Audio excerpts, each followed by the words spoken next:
Hello everyone, welcome to the bit manipulation series. तो हम लोग इस सीरीज में बीट मैनिपुलेशन के सारे कॉन्सेप्ट समझेंगे और उससे रिलेटेड लीड कोड के प्रॉब्लम सॉल्व करेंगे।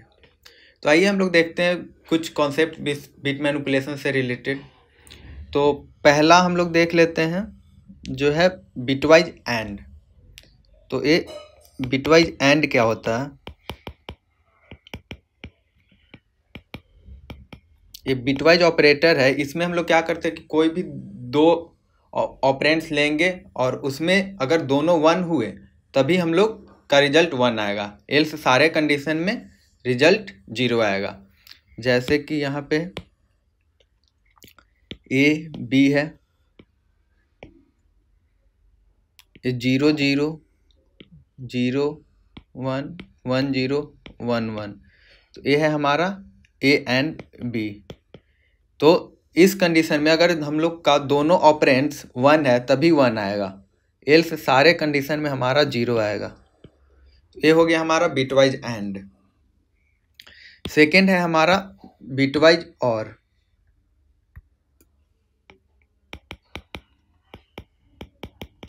तो बिटवाइज और क्या करता है? बिटवाइज और करता है अगर हमारा कोई भी ऑपरेंड्स वन हो जाए तो हम लोग रिजल्ट में वन रिटर्न करेंगे। जैसे ये है ए और बी, और ए हो गया हमारा ए और बी, सॉरी ए और बी।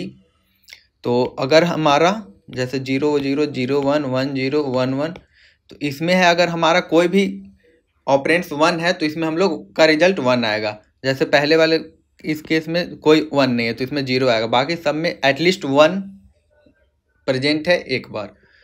तो इसमें वन हो गया, इसमें भी वन, इसमें दो है वन तो इसमें भी वन। ये हो गया बिटवाइज और। थर्ड है हमारा बिटवाइज जॉर।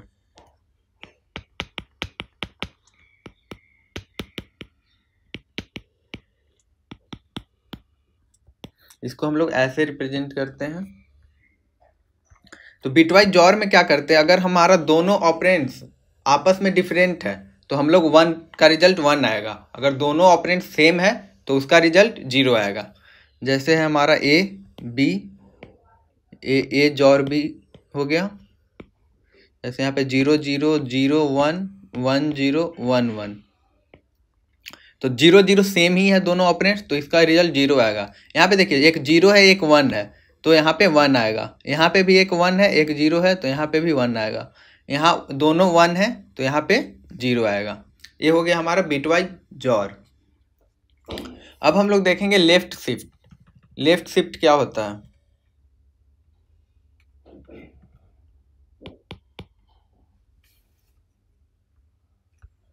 तो ये हो गया हमारा fourth left shift. Left shift को हम लोग रिप्रेजेंट ऐसे करते हैं। तो लेफ्ट शिफ्ट में मेनली है कि हमारा अगर मान लीजिए कोई ये दिया हुआ है, मान लीजिए 8 है और हमको इसको लेफ्ट शिफ्ट करना है 3 से। तो मान लीजिए हमारा के 3 दिया हुआ है, तो जैसे ए 8 अगर इसको हम लोग 32 बिट में रिप्रेजेंट करें तो इसको ऐसे लिख सकते हैं 0 0 6 7 8। ये हो गया 8 बिट, फिर से 0 0 0 0 0 0 0 0, ये भी 8 बिट, 0 0 0 0 0 0 0 0, ये भी हो गया 8 बिट, और फिर हमारा हो गया 0 0 0 0 1 0 0 0, ये हो गया 8 बिट। तो ये है हमारा 8 का रिप्रेजेंटेशन 32 बिट में। तो अगर हम लोग इसको 3 से लेफ्ट शिफ्ट करें तो हमारा क्या होगा? जैसे हमारा जो 1 है वो 3 से लेफ्ट शिफ्ट होगा, 1 2 3। तो अब हमारा हो जाएगा 0 1 0 0 0 0 0 0। तो ये हमारा 8 था तो लेफ्ट शिफ्ट किए तो ये हमारा हो गया यहाँ पे।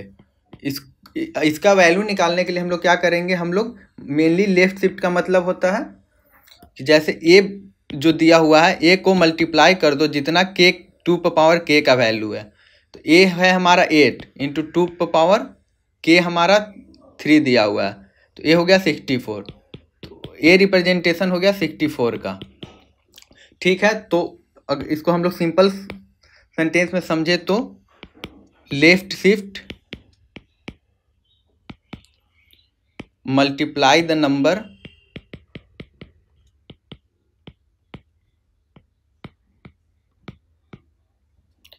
Bye 2 k times.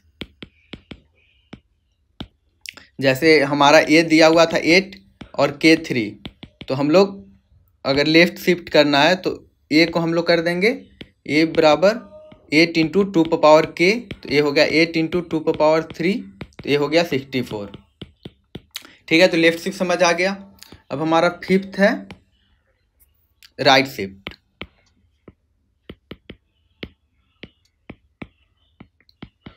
Right shift को हम लोग रिप्रेजेंट ऐसे करते हैं, और राइट शिफ्ट जैसे लेफ्ट शिफ्ट हमारा था कि मतलब हम लोग मल्टीप्लाई करते 2 पावर k से, तो वही राइट शिफ्ट हो जाएगा, हम लोग डिवाइड करेंगे 2 पावर k से। जैसे अगर हमारा यहाँ पे a इक्वल टू 8 है और k हमारा 3 दिया हुआ है, तो हमारा अगर राइट शिफ्ट ऑफ a पे पावर 3 करें तो इसका वैल्यू आएगा, जैसे हमारा राइट शिफ्ट होगा तो ये हो गया a बराबर a बाई 2 पावर k, तो ये हो गया a 8 2 पावर 3 हो गया, ये हो गया 1। तो इसको देखिए, इसको सिंपल सेंटेंस में समझने के लिए क्या करेंगे, जैसे right shift divides the number by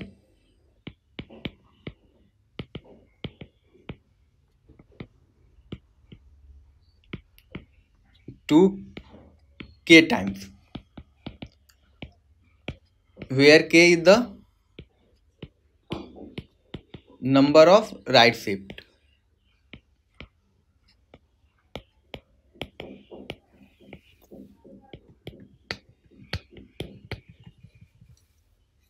ठीक है, तो अब हमारा राइट शिफ्ट भी आप लोगों को समझ आ गया। अब हमारा है सिक्स्थ वन, जो कि है bitwise not operator. Bitwise not, तो बिटवाइज नॉट में हम लोग क्या करते हैं, इसमें हम लोग रिवर्स कर देते हैं सारे बिट्स को। अगर मान लीजिए हमारा बिट्स 0 है तो हम लोग इसका 1 कर देंगे, अगर 1 है तो हम लोग इसको 0 कर देंगे।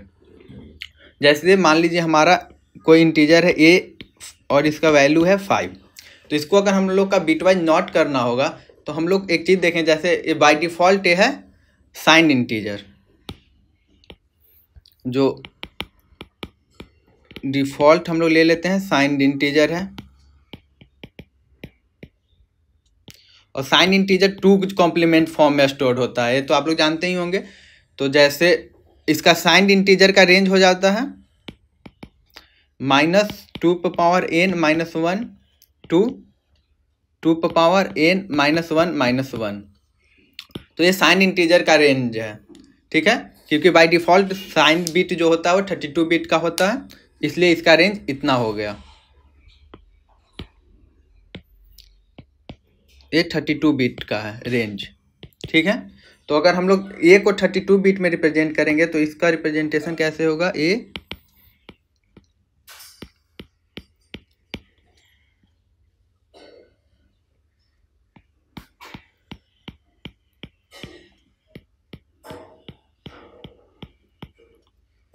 तो ये हो गया, ये हमारा 1 2 3 4 5, और हमारा है ए इक्वल टू हम लोग लिए थे 5, तो 5 का रिप्रेजेंटेशन 101, तो ये हो गया हमारा 32 बिट में रिप्रेजेंट हो गया। तो अगर हम लोग साइन इंटीजर देखते हैं तो ये है हमारा साइंड बिट, ये जो पहला बिट है वो साइंड बिट है। साइंड बिट अगर 0 है तो हम लोग इसको पॉजिटिव समझेंगे, पॉजिटिव नंबर है, और साइंड बिट 1 है तो ये हो गया निगेटिव नंबर।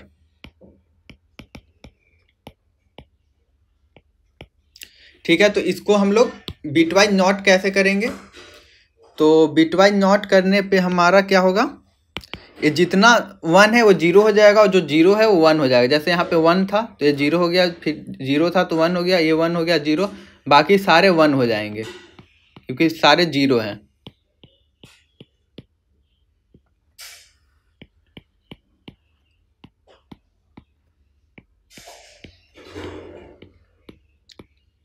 तो अब हमारा साइन बिट हो गया पॉजिटिव, ये हो गया पॉजिटिव, ए हो गया निगेटिव नंबर, ठीक है।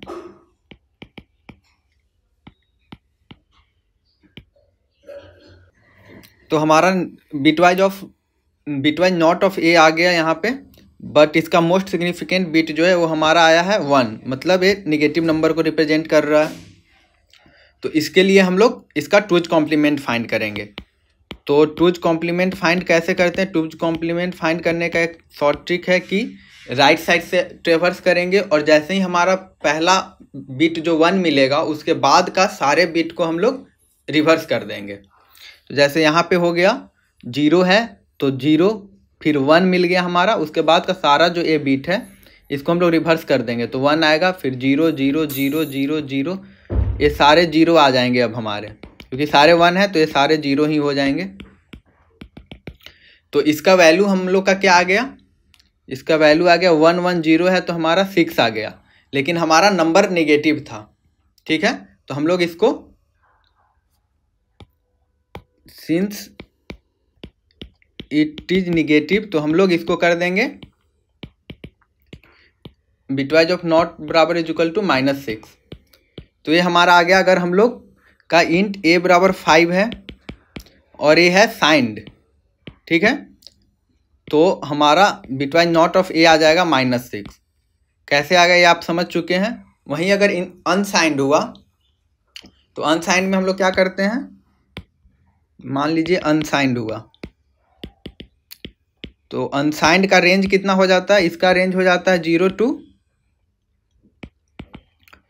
2n-1, ठीक है। ये अनसाइंड का रेंज हो गया। तो इसमें हम लोग का जो ए आया, ये है 5 हमारा, तो ए को हम लोग रिप्रेजेंट करेंगे 32 बिट में, तो ये वही हो जाएगा 4 5 6 7 8, ये हो गया 8 बिट, फिर से 8 बिट, फिर से 8 बिट, और ये भी हो जाएगा 8 बिट। तो 8 बिट को 5 में हम लोग लास्ट वाला करें 0 0 0 0 0 1 0 1, और ये सारे 0 होंगे।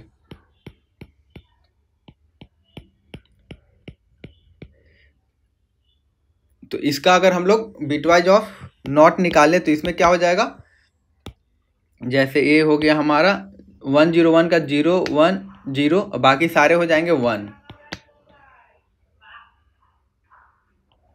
ये भी 1 हो जाएंगे,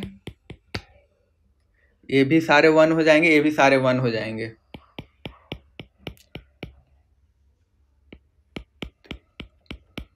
तो इसका वैल्यू अगर हम लोग निकालें अनसाइन का तो ये काफ़ी लार्ज नंबर आने वाला है।